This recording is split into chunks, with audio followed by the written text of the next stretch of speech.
আসসালামু আলাইকুম। সম্প্রতি কয়েকটা ঘটনা নিয়ে কথা বলা খুব জরুরি মনে করলাম। যে বিষয়গুলো যদি ঠিক না করা হয় তাহলে বাংলাদেশের সামনে আবারও সমূহ বিপদ আসবার আশঙ্কা করছি। একটা শ্রেণী খুব সুনির্দিষ্ট একটা পরিকল্পনা নিয়ে আগাবার চেষ্টা করছে। এই গোষ্ঠীকে যদি ঠিকমতো মোকাবেলা করা না যায় তাহলে যেই লেডি ফেরাউন দুর্বিসহ 15 বছর আমাদের জীবনে, আমাদের মাথায়, আমাদের দেশের উপরে চেপে বসেছিল, সেই লেডি ফেরাউনের প্রেতাত্মা যারা আছে তারা আবারও বাংলাদেশের পতাকাকে শকুনের মতো আঁকড়ে ধরবার আশঙ্কা তৈরি হবে। এর মধ্যে সবচাইতে বড় জিনিস, আমি আমার এই সোশ্যাল মিডিয়াতে যতদিন ধরে রাজনৈতিক বক্তব্য দেওয়া শুরু করেছি, রাজনীতি নিয়ে আলাপ করা শুরু করেছি, ততদিন পর্যন্ত দুইটা জায়গায় আমি এক ছিলাম। আপনারা বাংলাদেশের প্রশাসন থেকে শুরু করে যত বিজ্ঞ মানুষজন আছেন, আমার চাইতে বহু জ্ঞানী গুণীরা আছেন, আপনাদের কাছে অনুরোধ, এই দুইটা জায়গা আপনাদেরকে ঠিকভাবে মোকাবেলা করতে হবে। এর মধ্যে একটা হচ্ছে ভারত, আরেকটা আওয়ামী লীগ। আওয়ামী লীগ মানে শুধু আওয়ামী লীগ দল না, আওয়ামী লীগ মানে শেখ হাসিনা, শেখ মুজিব।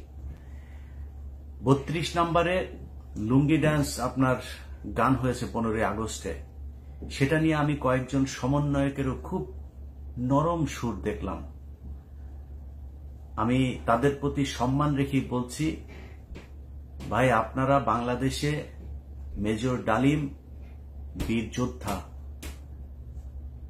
তারপরে কর্নেল রশিদ, মেজর বজলুল হুদা থেকে শুরু করে আরো যারা 15 আগস্টে যাদেরকে বলা হয়েছে যে তারা শেখ হাসিনার পরিবারের খুনের সাথে জড়িত ছিল, সেটা করা ফরজ ছিল। আমার যদি ফাঁসিও হয় আমি সারা জীবন এটা বলে যাব যে সেই অবস্থায় তাদেরকে বাংলাদেশের ক্ষমতাচ্যুত করা ফরজ ছিল।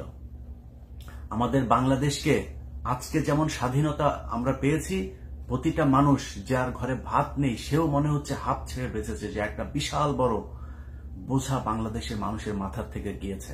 15 আগস্টের ঠিক এরকম একটা পরিস্থিতি ছিল। আমরা ওই সময়ের বই, পত্র, পত্রিকা, বিদেশি মিডিয়ার যে সংবাদ, সেগুলো থেকে যেটা জেনেছি যে শেখ মুজিব, তার পরিবার, আত্মীয় স্বজন, তার কয়েকটা বাহিনী, রক্ষী বাহিনী, নীল বাহিনী, লাল বাহিনী, এসব বাহিনী দিয়ে, মনির বাহিনী, এগুলো দিয়ে যে পরিস্থিতি বাংলাদেশে তৈরি করেছিল তা আজকের চাইতেও ভয়ঙ্কর।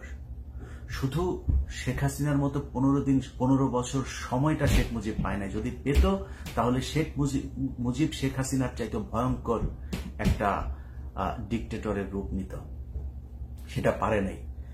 কিন্তু যারা আজকে শেখ মুজিবের 32 নম্বর ভাঙা, শেখ মুজিবের 15 আগস্টের রাতে হিন্দি গান শোনার কারণে যারা আজকে কথা বলছে, হাসনাত ভাই এবং আরেকজন, আর যে কজন সমন্বয়ক আপনারা এটা নিয়ে কথা বলেছেন, আমি আপনাদের বিভিন্ন টেলিভিশনের বক্তব্য শুনেছি, আপনারা অত্যন্ত নরম সুরে তাদের সম্মানের সহিত কথা বলেছেন। এটা আপনাদের উদারতা, এটা আপনাদের মানবতা, এটা আপনার পরিবার থেকে শিক্ষা। কিন্তু আপনাকে বুঝতে হবে যে এই দেশে বর্তমানের যেই ভয়ঙ্কর পরিস্থিতি শেখ হাসিনা তৈরি করে গিয়েছে, এটার উদ্যোক্তা হচ্ছে শেখ মুজিবুর রহমান। অতএব আপনাদের কাছে অনুরোধ, আপনারা কয়েকটা 3-4টা বই আপনারা পড়েন। আমার ফাঁসি চাই পড়েন, আমার দেখা রাজনীতির 3 কাল পড়েন, তারপরে হচ্ছে আমার দেখা রাজনীতির 50 বছর, এটা পড়েন, তারপরে হচ্ছে গিয়ে জাসদের উত্থান পতন, অস্থির সময় রাজনীতি পড়েন। স্বাধীনতার দলিল পত্রের 3টা খণ্ড পড়বেন, প্রথম খণ্ড, দ্বিতীয় খণ্ড, তৃতীয় খণ্ড, এই 3টা। এই জিনিসগুলো পড়লে শেখ মুজিবের আসল চেহারা আপনারা বুঝতে পারবেন, প্রতিটা কথার জবাব দিতে পারবেন। যারা আপনাকে কোশ্চেন করছে তাদের কাছে বলতে পারবেন যে শেখ মুজিবকে কেন এত সম্মান করতে হবে। শেখ মুজিব এই দেশে এই দুর্ভিক্ষ এনেছে, শেখ মুজিব এই দেশে লুটপাট করেছে, ব্যাংক লুটের জনক সে, এই দেশে ভোট চুরির জনক সে, সব দুর্নীতি, লুটপাট, ব্যাংক, এই দুর্যোগ, আপনার রেড ক্রিসেন্টের মালামাল, এই সব চুরির মূল হোতা হচ্ছে এই শেখ মুজিব। সো তাকে কেন দিতে হবে সম্মান? এটা হচ্ছে প্রথম কোশ্চেন। আপনারা যদি এটাকে এইভাবে বলেন না যে শেখ মুজিব হচ্ছে ইয়ের ঊর্ধ্বে, সমালোচনার ঊর্ধ্বে, পৃথিবীর কেউ সমালোচনার ঊর্ধ্বে না। আমি যদি আল্লাহর প্রতি ঈমান আনি, আমাকেও আল্লাহর ব্যাপারে কিছু কোশ্চেন আমার মাথায় আসতে হবে। আমি কেন আল্লাহকে বিশ্বাস করব? এই কোশ্চেন নিয়ে, উত্তর নিয়ে যদি আমি ঈমান আনি, তাহলে আমার ঈমান অনেক শক্ত হবে। আর যদি এমনিতেই জন্ম নিয়েছি মুসলমান পরিবারে, লা ইলাহা ইল্লাল্লাহ মুহাম্মাদুর রাসূলুল্লাহ বলছি আর আমি মুসলমান হয়ে গেছি, এই ঈমানের সমস্যা আছে। এটা যদি এই বিপদের মুহূর্তে যদি পরীক্ষা দিতে হয়, তাহলে ঈমানটা থাকবে না ঠিক মতো। সো শেখ মুজিবের ব্যাপারে বিতর্কের ঊর্ধ্বে সে মানুষ, সে বিতর্কের ঊর্ধ্বে হবে কেন? আমার কিছু কোশ্চেনের জবাব দিতে হবে। ৭২ থেকে ৭৫ পর্যন্ত বাংলাদেশে স্বাধীনতার ঘোষণাপত্র পাল্টানো, ৭৩-এর নির্বাচন, ৭২-এর রক্ষী বাহিনী গঠন, তারপরে যা যা এই যে ঘটনাগুলো, ৭৫-এ এসে তারপরে বাকশাল টাকশাল তৈরি করা, ৭৪-এর দুর্ভিক্ষ, রক্ষী বাহিনী, লাল বাহিনী, নীল বাহিনী, মনির যে বাহিনী, তোফায়েলের বাহিনী, এগুলো কেন করেছিল? এই প্রশ্নের জবাব দিতে হবে। তখন বোঝা যাবে যে আসলেই শেখ মুজিব হচ্ছে আপনার ইয়ের ঊর্ধ্বে, কোন বিতর্কের ঊর্ধ্বে। এই আওয়ামী লীগ বাংলাদেশে তার আগের ১৫ বছর আলেমদের উপরে নির্যাতন, সাধারণ মানুষকে গুম করা, যাকে তাকে যা মনে চায় তাই করেছে। কেউ এই সুশীলরা কোনো কথা বলে নাই। আজকে তাদেরকে দিয়ে বলানো হচ্ছে, সুশীল সাজিয়ে তারপরে আওয়ামী লীগ তাদের বি টিম হিসাবে এই জায়গায় কাজে লাগাচ্ছে। তো এদের ব্যাপারে সাবধান হইতে হবে। কিছু মানুষ সমালোচনা করছে, আমার এই উপদেষ্টা মণ্ডলীর সদস্যদের ভেতরে সবচাইতে পছন্দের, সবচাইতে চৌকুশ, সবচাইতে স্মার্ট, সবচাইতে ভদ্র, সবচাইতে যোগ্য দুইজন উপদেষ্টা। একজন হচ্ছে এই আসিফ, আরেকজন হচ্ছে নাহিদ। ডক্টর মোহাম্মদ ইউনূসের চাইতে এই দুইজন মানুষ সবচাইতে যোগ্য। কেন জানেন? ডক্টর মোহাম্মদ ইউনূস সারা পৃথিবী ব্যাপী, আমার আজকে বলতে গর্ব হয় যে ডক্টর মোহাম্মদ ইউনূস আমার দেশের সরকার প্রধান। এটা কাউকে বলে পরিচয় দেওয়ানোর দরকার। ডক্টর মোহাম্মদ ইউনূস বললেই সবাই চিনে। তার চাইতে এরা যোগ্য। কারণ কি জানেন? এই মানুষগুলো এই ডক্টর মোহাম্মদ ইউনূসকে বাংলাদেশে এনেছে। এই জন্য এই দুইজনের ব্যাপারে খুব হিসাব করে কথা বলতে হবে। নাহিদের শরীরের সেই মারধরের সেই দাগ আপনারা দেখেছেন। তারপরও তারা ঠিক ওই জায়গাতে দাঁড়িয়েছিল যেখান থেকে তারা আন্দোলন শুরু করেছিল। অতএব নাহিদকে ওই ইয়ে করতে গিয়েছে, আপনার শপথ পড়তে গিয়েছে, আর সে কমপ্লিট স্যুট পরে যায় নাই, আপনার ইয়েদের মতো, অন্যান্য উপদেষ্টাদের মতো দামি দামি শার্ট প্যান্ট পরে যায় নাই। এই জন্য সমালোচনা করা যাবে না। কারণ এই জামা কাপড়, এই একই শার্ট প্রতিদিন পরবে, খুব গরিব হিসাবে সে দেশ চালাবে, এটাই হচ্ছে আমরা চাই। রাসূল সাল্লাল্লাহু আলাইহি সাল্লাম থেকে শুরু করে হযরত ওমর রাদিয়াল্লাহু তাআলা আনহু, যত সাহাবা, তারপরে খলিফারা, যত কেউ এই পৃথিবী শাসন করেছেন, তারা সবাই জরাজীর্ণ একটা কুঁড়ে ঘরের মধ্যে বসে সারা পৃথিবী শাসন করেছেন। তাদের নিজেদের ঘরের সম্পত্তি বাড়ে নাই, তারা রাষ্ট্রের সম্পত্তি, রাষ্ট্রের মানুষের সুযোগ সুবিধা বাড়ানোর চেষ্টা করেছেন।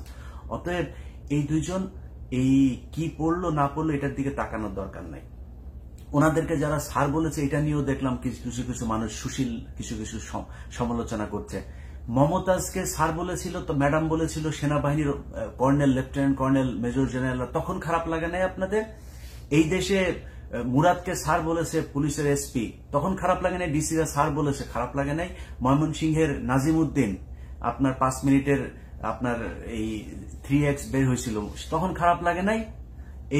এই যে ইয়ের ভেতরে সব লম্পট বদমাশ চরিত্রহীনরা সংসদে বসেছিল, তাদেরকে তাদের এলাকার এসপি ডিসিরা স্যার বলে নাই? তখন কোথায় ছিল আপনাদের এই সমালোচনা? এখন আসিফকে কে স্যার বলেছে এই জন্য আপনাদের গায়ে লেগে যাচ্ছে। এই জিনিসগুলো থেকে আপনাদেরকে শিক্ষা নিতে হবে যে আমাদের বিশাল বড় মাপের আপনার সুশীল, বিশাল সুন্দর সুন্দর কাপড় চোপড় পরা এরা না। আমাদের দরকার হচ্ছে সৎ, যোগ্য, যে বাংলাদেশের মানুষের পক্ষে কথা বলবে। দেশের চরম মুহূর্তে যারা ডিবির হাতে আটকের পর চরম মারধর, রিমান্ডে যাওয়ার পরেও বেরিয়ে এসে যারা বাংলাদেশের মানুষের পক্ষে কথা বলতে পারে, আমাদের সেই ধরনের নেতা দরকার। অতএব এই আসিফ এবং নাহিদ এদেরকে নিয়ে যখন সমালোচনা করবেন, তখন আপনাকে মাথায় রাখতে হবে যে তারা যেই সময় যা করেছে ওই সময় আপনি কি করেছিলেন। সমালোচনা করার সুযোগ আছে, এখন যা করছেন কোনো সমস্যা নাই, এটাই তো গণতন্ত্র। আপনি যে আলোচনা করতে পারছেন, একজন উপদেষ্টাকে নিয়ে কথা বলতে পারছেন, এটাই হচ্ছে গণতন্ত্র। ভোট ভোটের নাম করে তারপরে ভোটে নির্বাচিত হয়ে 1500 কোটি টাকা খরচ করে রাতের বেলা ভোট করে সেই ভোটে নির্বাচিত ইয়েদেরকে আপনার ক্ষমতায় আনার চাইতে এই ধরনের সরকার, যাদের সময় আমরা সব কথা বলতে পারি, এই সরকারই আমাদের দরকার। অতএব আমাকে বুঝতে হবে যে যেই পক্ষটা এইসব নিয়ে কথাবার্তা বলছে তাদের একটা সুনির্দিষ্ট উদ্দেশ্য আছে, সেই উদ্দেশ্য নিয়ে তারা কথা বলছে। আপনার প্রধান উপদেষ্টা জনাব ডক্টর মোহাম্মদ ইউনূস, তার ব্যাপারে বলা হচ্ছে তিনি নাকি আমেরিকা থেকে তাকে বসানো হয়েছে, তিনি বাংলাদেশ বিক্রি করে দেবে। আরে ভাই, পুরা বাংলাদেশ মনে করেন আমেরিকা যায় বেস করবে ইয়েতে, কি বলে, সেন্ট মার্টিনে। পৃথিবীর বিভিন্ন দেশে বেজ আছে, কাতারে আছে, সৌদিতে আছে, তুরস্কের মতো দেশে আপনার আছে। টার্কি তো সবচাইতে সমালোচনা, তার এখানে বেজ আছে না? বেজ থাকলে কি তার কি দখল করে ফেলেছে আমেরিকা?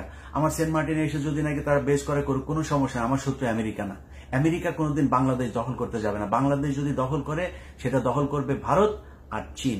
সো তারা আমাদের শত্রু, তাদেরকে ফেস করবার জন্য একটা সুপার পাওয়ার আমার দেশে অবস্থান করা জরুরি। আমি মনে করি আমেরিকার সবসময় ওইখানে থাকা দরকার, এত চেতনার দরকার নেই। আমার জন্ম যদি 1947 সালের আগে হতো, আমি কখনো ব্রিটিশ বিরোধী আন্দোলন করতাম না, কারণ ব্রিটিশরা যদি ভারত উপমহাদেশে থাকতো, আজকে আহমেদাবাদ, গুজরাট, তারপরে বিভিন্ন জায়গাতে, এই যে উত্তরপ্রদেশ, এইসব জায়গায় যে মুসলমানদের উপরে নির্যাতন হচ্ছে, বাংলাদেশে যে নির্যাতন হচ্ছে, কাশ্মীরে যে নির্যাতন হচ্ছে, এই নির্যাতন করতে পারতো না।